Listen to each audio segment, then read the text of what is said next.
ঢাকা মহানগর শাখার উদ্যোগে আয়োজিত ধর্ষণের বিরুদ্ধে আজকের ঐতিহাসিক মানববন্ধনে উপস্থিত ইসলামী ছাত্র শিবিরের শাখা এবং কেন্দ্রীয় পর্যায়ের নেতৃবৃন্দ, আইন শৃঙ্খলায় নিয়োজিত ব্যক্তিবর্গ, ইন্টেলিজেন্সের ব্যক্তিবর্গ, উপস্থিত সম্মানিত সাংবাদিক বন্ধুগণ, আসসালামু আলাইকুম ওয়া রাহমাতুল্লাহি ওয়া বারাকাতুহু।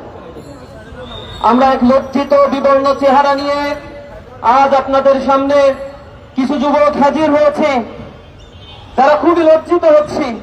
একটি স্বাধীন ভূখণ্ড, 50 বছরের অধিক যে সময় আমরা পার করেছি, এরপরে এসে আমাদের দেশে ধর্ষণের বিরুদ্ধে মানববন্ধন করে এদেশের কর্তা ব্যক্তি এবং এদেশের মানুষদেরকে সচেতন করার জন্য আমাদেরকে ধিক্কার জানাতে হয়। আমরা লজ্জিত হয়ে পড়েছি। আজ যখন আসিয়ার দিকে আমরা তাকাই, তিনি বাইরের কোনো মানুষের দ্বারা ধর্ষিতা হন নাই, তার ঘরের মধ্যে ওই নারীর জন্য নিরাপদ অবস্থান তৈরি করতে সমাজ ব্যবস্থা পারে নাই। এটা আমাদের জন্য বড়ই লজ্জার, এটা আমাদের জন্য বড়ই লজ্জার একটি বিষয়। আমরা লক্ষ্য করেছি এই ধর্ষণের সংস্কৃতি বাংলাদেশে নতুন নয়। 2016 সাল থেকে 2020 সাল পর্যন্ত সরকারের হিসেব মতে এই দেশে 26,695টি ধর্ষণের মামলা রেকর্ড হয়েছে। 2020 সাল থেকে 2024 সাল পর্যন্ত 6,400-র অধিক ধর্ষণের ঘটনা এই বাংলাদেশে রেকর্ড হয়েছে, যার মধ্য দিয়ে 3,471টি ঘটনা ঘটেছে যেখানে 18 বছরের কম নারীদেরকে ধর্ষণের শিকার করা হয়েছে। কিন্তু আমরা এর কোনো বিচার পাই নাই। গত ফেব্রুয়ারি মাসের ঘটনা, শুধুমাত্র গত মাসের ফেব্রুয়ারি মাসে 72 শিশু এবং 117টি নারী নির্যাতন, নারী ধর্ষণের ঘটনা সহ 189টি নারী নির্যাতনের ঘটনা এই স্বাধীন ভূখণ্ডে পত্রপত্রিকার মাধ্যমে আমরা জানতে পেরেছি। সুতরাং ধর্ষণের এই ঘটনা নিত্য নৈমিত্তিক একটা ব্যাপারে পরিণত হয়েছে এই বাংলাদেশে। এটি একটা ট্রেডিশন, একটি কালচারে পরিণত হয়েছে। আমরা আরো বেশি লজ্জিত যখন আমরা দেখি নারী ও শিশু নির্যাতন ট্রাইব্যুনাল গঠন করা হয়েছে শুধুমাত্র ত্বরিত বিচারের প্রক্রিয়াকে ত্বরান্বিত করার জন্য। কিন্তু আমরা লক্ষ্য করেছি নারী ও শিশু নির্যাতন এই ট্রাইব্যুনালে প্রতি 5 বছরে এভারেজে 30,000 বা 32,000 মামলা এখানে দায়ের করা হয়। কিন্তু দীর্ঘসূত্রিতার কারণে এখান থেকে মাত্র 4 থেকে 5% মামলার বিচার কার্য আমরা দেখতে পাই।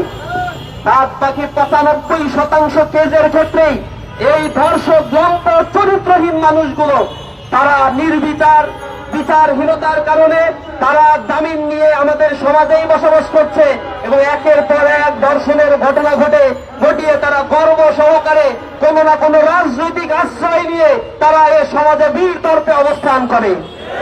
আমরা হীন কালচারের পরিবর্তনের জন্য তীব্র আন্দোলন গড়ে তুলব ইনশাআল্লাহ।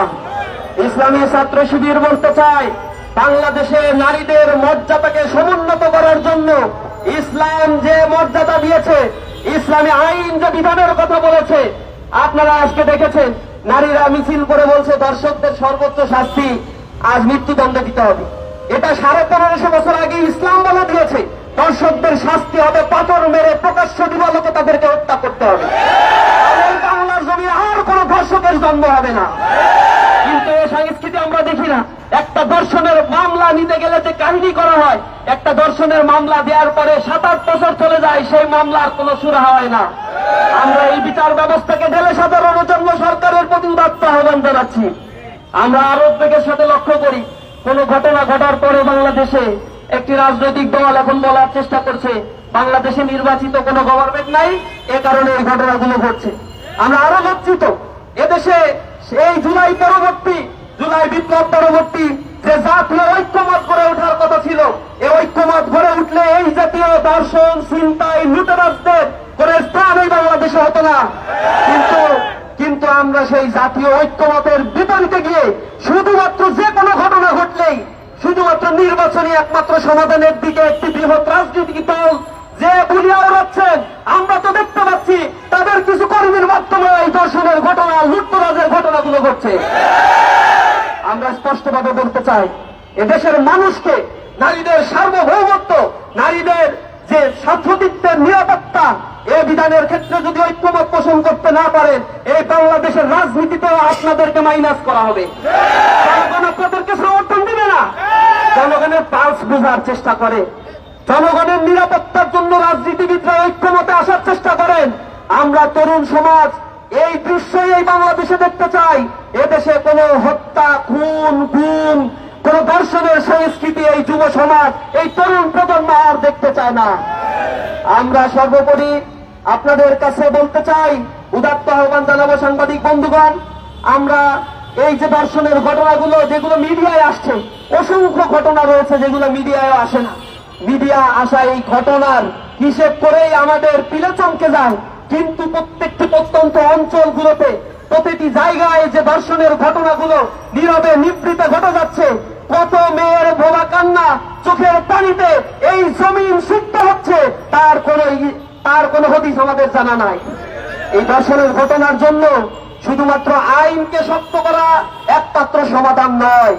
আমরা বলছি অশ্লীল কালচার যে ওটিটি প্ল্যাটফর্মের মাধ্যমে ফ্রি সেক্স লিভিং টুগেদার কথা এই সমাজ ব্যবস্থাকে পিছিয়ে তুলেছে, অক্টোপাসের মতো চারিদিকে যে অশ্লীলতা ছড়িয়ে দেওয়া হচ্ছে, তারই এক প্রতিচ্ছবি এই লজ্জিত বাংলাদেশ, এই ধর্ষণের বাংলাদেশ দেখতে হচ্ছে। আমরা লজ্জিত।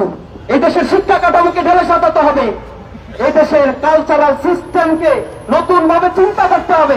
একটা করাপ্টেড কালচার, একটা করাপ্টেড এডুকেশন সিস্টেম দিয়ে কখনো একটি সোসাইটিতে এ জাতীয় ফৌজদারি অপকর্মগুলো বন্ধ করা সম্ভব নয়।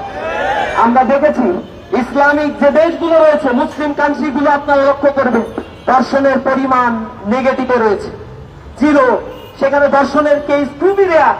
কিন্তু পশ্চিমা যে কালচার, যে সংস্কৃতি রয়েছে, অথবা আমাদের মতো এই প্রাচ্যের কালচারের এই দেশগুলোতে দর্শনের ঊর্ধ্বমুখী অবস্থান আপনারা দেখতে পাবেন। ইউরোপ আমেরিকার কালচারের দিকে আমরা তাকালে দেখতে পাই, সেখানে ফ্রি সেক্স লিভিং টুগেদার প্রথা চালু হওয়ার কারণে 50%, 60% সন্তান জন্মগ্রহণ করে, but they don't know who is their father. তাদের বাবার পরিচয় তারা জানে না, পিতৃ পরিচয়হীন সন্তানের সেখানে জন্ম হচ্ছে। সিঙ্গেল মাদার কনসেপ্ট তারা ডেভেলপ করছে। ওই পেটপোষা এই বিদেশি সংস্কৃতি আমাদের এই প্রাচ্যে ধার করে নিয়ে এসে এ দেশের সাংস্কৃতিক ব্যবস্থাকেও করাপ্টেড এবং কালচারাল ব্যবস্থাকে ধ্বংস করার জন্য একটি সম্প্রদায় উঠে পড়ে লেগেছে। আমরা এর তীব্র নিন্দা এবং প্রতিবাদ জানাই। আমাদের মায়ের জাতি, আমাদের বোনের জাতি, নারীদের সংগ্রামের নিরাপত্তা নিশ্চিত করার জন্য ইসলামী ছাত্র শিবিরের প্রতিটি কর্মী একটা গণতন্ত্র প্রহরী হিসেবে দায়িত্ব পালন করবে ইনশাআল্লাহ। ইসলামী ছাত্র শিবির এ জাতীয় কোন অপকর্মের সাথে জড়িত হয় না, বরং এর তীব্র প্রতিবাদ আমরা জানাই সর্বদা। আমরা আজকে যারা এখানে উপস্থিত হয়েছেন তাদেরকে আন্তরিকভাবে ধন্যবাদ এবং কৃতজ্ঞতা জানাচ্ছি। সাংবাদিক বন্ধুদেরকে অসংখ্য ধন্যবাদ জানাচ্ছি। উপস্থিত সবাইকে কৃতজ্ঞতা জানিয়ে আবারও এই দর্শনের সর্বোচ্চ শাস্তি কামনা করে যাদেরকে গ্রেপ্তার করা হয়েছে, 2 দিন পরে নীরবে নিবৃত্তে আমরা যেন দেখতে না পাই, তাদেরকে আবার জামিন দিয়ে ছেড়ে দেওয়া হয়েছে। দোষী যেহেতু আইডেন্টিফাইড রয়েছে, শাস্তি যেহেতু নির্ধারিত রয়েছে, অতি দ্রুত প্রায়োরিটির ভিত্তিতে ট্রাইব্যুনালে এই কেসগুলোর সমাধান করার জোর দাবি রেখে আজকের এই মানববন্ধন কর্মসূচি এখানেই সমাপ্ত ঘোষণা করছি। সকলকে আন্তরিক ধন্যবাদ এবং মোবারকবাদ জানাচ্ছি। আসসালামু আলাইকুম ওয়া রাহমাতুল্লাহ।